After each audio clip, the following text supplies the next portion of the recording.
সবাই কোরআনের পাখিদের জন্য দোয়া করবেন। আমাদের মাদ্রাসার কোরআনের পাখিদেরকে নিয়ে 16ই ডিসেম্বর আজকে ছুটির দিন আমরা একটু ছাত্রদেরকে নিয়ে ঘোরাঘুরি করতেছি আর কি।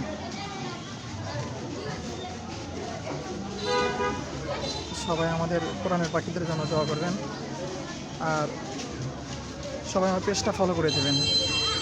ইনশাল্লাহ এখানে ইসলামিক ভিডিও ও অনেক সুন্দর সুন্দর ভিডিও আপলোড দিয়ে থাকি। সকলেই আমার পেজটা ফলো করে পাশে থাকবেন।